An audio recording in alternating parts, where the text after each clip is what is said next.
তো আমরা কথা দিচ্ছি শিক্ষার্থীদের ম্যান্ডেট পেয়ে যখন আমরা সেবা করার সুযোগ পাবো, আমরা এই রেজিস্টার বিল্ডিংকে সংস্কার করবো ইনশাআল্লাহ। রেজিস্টার বিল্ডিংকে আমরা পেপারলেস করব। একজন শিক্ষার্থী সে হলে বসেই তার রেজিস্টার বিল্ডিংয়ের তার প্রশাসনিক যত কাজ আছে সে সব কাজগুলো করতে পারবে এবং তার পেমেন্ট সিস্টেমটাও সে হলে বসে অনলাইনে পেমেন্ট করতে পারবে। এবং একই সাথে যারা আমাদের অনেক শিক্ষার্থীরা বিদেশে পড়তে যায়, এই যারা বিদেশে পড়তে যায় তাদের সার্টিফিকেট উত্তোলন করা,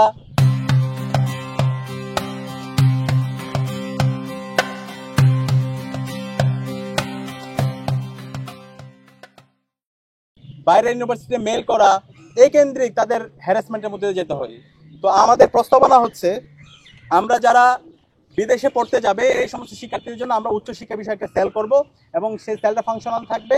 ওই সেলের মাধ্যমে অনলাইনে অ্যাপ্লিকেশন করে শিক্ষার্থীরা সব ধরনের ফ্যাসিলিটিগুলো তারা পাবে।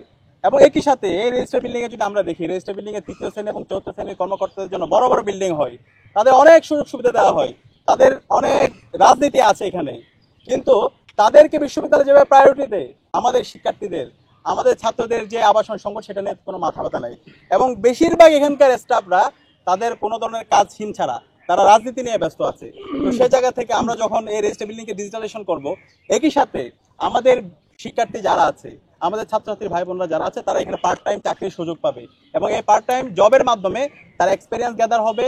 এর পাশাপাশি তার বিভিন্ন এক্সপিরিয়েন্সের মাধ্যমে তার ভবিষ্যতের যে লিডারশিপ কোয়ালিটি সেটা ডেভেলপ হবে। আর আমরা বলতে চাই আমাদের যে আমরা গতকাল থেকে প্রচারণা শুরু করেছি এবং আমরা বারবার বলে আসছি আমাদের নির্বাচন কমিশনারের একপাক্ষিক আমরা আচরণ দেখতে পাচ্ছি। আমরা বারবার বলছি একটি সুস্থ ফ্রি ফেয়ার ক্রেডিবল ইলেকশনের জন্য লেভেল প্লেইং ফিল্ড এনশিওর করা সেটা হচ্ছে সবচেয়ে গুরুত্বপূর্ণ কাজ। কিন্তু বিশ্ববিদ্যালয়ের প্রশাসন আমরা দেখতে পাচ্ছি একটা ছাত্র সংগঠনকে তারা ফেভার দিচ্ছে। আমরা গতকাল আপনারা দেখতে পেয়েছেন আমরা ফুল দিয়ে শিক্ষার্থীদেরকে বরণ করে নিয়েছি এবং শিক্ষার্থীদের উচ্ছ্বাস দেখতে পেয়েছি, কিন্তু রাতের বেলা দেখতে পাচ্ছি অনেকগুলো গায়েবী নোটিশ জারি হয়েছে। এখন আমরা আশঙ্কা করতেছি কখন যে তারা নোটিশ দেয় তোমরা গোলাপ ফুলও দিতে পারবে না শিক্ষার্থীদের মাঝে।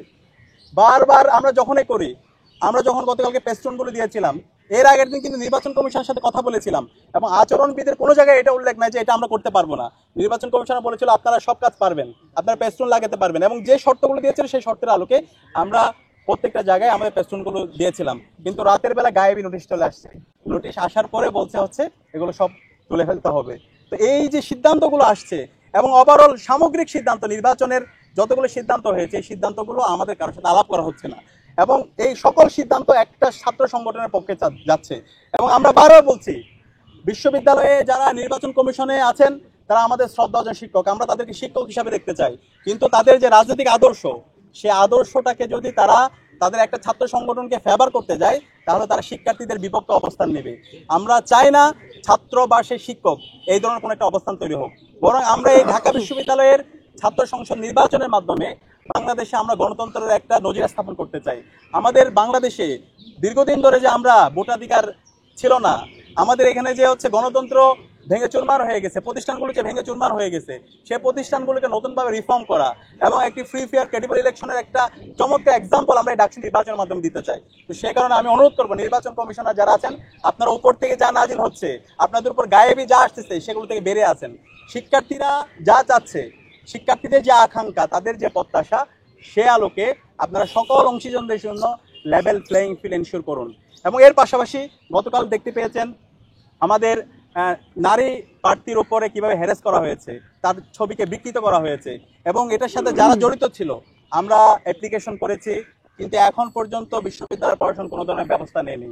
আমরা আশঙ্কিত বিশ্ববিদ্যালয় প্রশাসন যদি এই ধরনের, নির্বাচন কমিশন যদি এই ধরনের তারা গার্ডসলেস হয় তাহলে সামনে নির্বাচন আয়োজন করা, একটি সুস্থ নির্বাচন কিভাবে তারা বাস্তবায়ন করবে সেটা নিয়ে আমরা আশঙ্কা অনুভব করছি। আমরা অনুরোধ করব নির্বাচন কমিশনকে, যারাই নির্বাচন বানচাল করার চেষ্টা করছে, যারা বিভিন্ন ধরনের অস্থিরতা তৈরি করার চেষ্টা করছে, যারা বিভিন্ন ধরনের বিভাজন তৈরি করার চেষ্টা করছে, যারা আচরণবিধি লঙ্ঘন করছে, তাদের বিরুদ্ধে আপনারা ব্যবস্থা নেন, তাদের বিরুদ্ধে আপনারা দৃষ্টান্ত স্থাপন করুন এবং সে জায়গায় আমরা যারা আছি সকল ছাত্র সংগঠন আমরা তাদেরকে সহায়তা করব। এবং একই সাথে আমরা সবাইকে অনুরোধ করবো, আমরা যারা ডাকসুর প্রার্থীরা আছি আমরা সবাই বিশ্ববিদ্যালয়ের শিক্ষার্থী, সারা বাংলাদেশ আমাদের দিকে তাকিয়ে আছে, আমাদের আইডিয়ার প্রতিযোগিতা করা দরকার। আমরা কেমন ঢাকা বিশ্ববিদ্যালয় চাই সেটার রূপরেখা আমাদের বিশ্ববিদ্যালয়ের শিক্ষার্থীদের সামনে পেশ করা দরকার। আমরা সেই ধরনের আইডিয়ার প্রতিযোগিতা করি। একই সাথে আমরা আমাদের যে বিগত সময়ে আমাদের যে লড়াই ছিল এবং গত 1 বছর জন্য আমরা শিক্ষার্থী যে বান্ধব যে কাজগুলো করেছি সেই কাজগুলো আমরা শিক্ষার্থীদের সামনে নিয়ে আসি। তো আমরা এই ধরনের দায়িত্বশীল আচরণ করে একটি সুস্থ নির্বাচন করার মাধ্যমে আমাদের শহীদদের যে আকাঙ্ক্ষা, জুলাইয়ের যে আকাঙ্ক্ষা এবং বিশ্ববিদ্যালয়ের শিক্ষার্থীর যে প্রত্যাশা, সে আলোকে আমাদের একটি বিশ্ববিদ্যালয় বিনির্মাণ করি এবং সেই বিশ্ববিদ্যালয়ের মাধ্যমে শিক্ষার্থীদের যে স্বার্থ, তাদের যে প্রত্যাশা, সে প্রত্যাশাটা আমরা পূরণ করি। সবাইকে অসংখ্য ধন্যবাদ।